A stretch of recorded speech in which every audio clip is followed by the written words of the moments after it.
We're here at SummerSlam weekend, but I want to take a step back a little bit. I want to talk about Great American Bash. All right.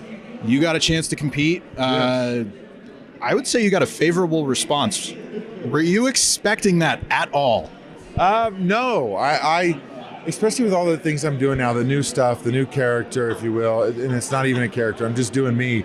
And so I had no idea the reaction, but I assumed, him being an Olympic gold medalist, he was going to get this massive USA. We're in Texas.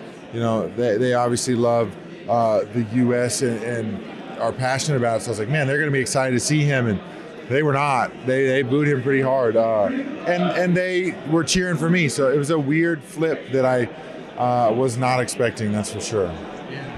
Now, you just mentioned it's not really a character. You kind of teased it, I'd say about a month ago, where you wanted to take all of your characters, do something new with it, kind of strip it down. Now you're not really doing that.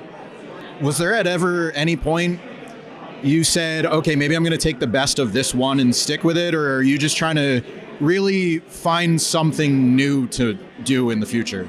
No, I think it was definitely get rid of it all. It's that my time here in WWE has been a massive roller coaster. I've been up top, I've been at the bottom, I've been in the middle. And I think that the last couple of characters were such characters that the shelf life was tough to keep those going. And I think we made the most out of them. But when you look at, Happy Corbin, like you can only do that so long until it just becomes stagnant. And I didn't want to become stagnant. So I'm taking in my experience and my time in the ring and the things I've learned from superstars like Roman, like Seth, like Kurt, like Cena, and take that and kind of just build a organic, natural version of me for people to see. So it's the stuff I'm doing now in the ring, that is me. The attitude, a little bit of the ego, all of those things, they're just letting me be 100% organic and authentic. One of the things that I at least personally have found endearing, and maybe others do, is you share a lot of your love for culinary arts and grilling and stuff on social media. Did you ever think to maybe use that as a gimmick? Like you? Yeah, I mean, you could have gone down that road. I could have put a butcher apron on and hit people with giant tomahawk steaks, which I think would be hilarious. Expensive too, yeah, right? This is a $200 steak. You're going down. Cheer me. And I think it would have been wild, but it would have been another character, I think, that just, didn't have shelf life. I think when you look at Roman Reigns right now, he's just bringing himself out to the table. The same guys like Cena. Cena's not a character. Cena is a guy who personifies never give up. He is awesome in what he does. And those guys are just out there doing what they do and feel versus portraying something they're not. And I think that's why they had the magnitude and the career that they had. And that's kind of where I'm trying to get to. All right. Hypothetical what if you did go down that road, what celebrity chef would you have tried to feud with? Oh, man. Talk shit on Guy Fieri. You're the new mayor of Flavortown. I mean, I love Guy, so I if he was still wearing the visor, maybe I'd pick Guy and be like, we got to fight just because of your visor. Gordon Ramsay.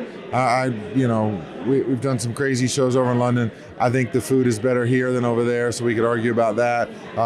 Gordon Ramsay, if you do hear this, beef Wellington is disgusting, and that's his number one dish. So that's what we'll fight over. Loser has to eat a beef Wellington. I'll put that out there. That's going to be one of my clips. Gordon Ramsay, here it comes. I have a couple more questions for you. SummerSlam weekend specifically, do you have a match like from SummerSlam past that would be a personal favorite, or one like you just like to watch that really highlights what SummerSlam is for a WWE superstar? For me, it's Shawn Razor. Their match at SummerSlam, both those guys just, it's funny because if you think of, Razor, Miami Beach, he's got, just his vest on, he's always just ridiculously tan. And Shawn, to me, obviously he's an icon and has put on some of the greatest matches of all time. And I think his chemistry with Razor was unbelievable, and they just made magic in the ring. So that's my go-to match. And you just look at those guys, I think you, not only is Shawn Mr. WrestleMania, but those guys, the way they carry themselves, they just look like they belonged on a beach lifting weights. So it's awesome. All right, my last question, specifically about your in-ring work. We talked about the ups and downs, different characters.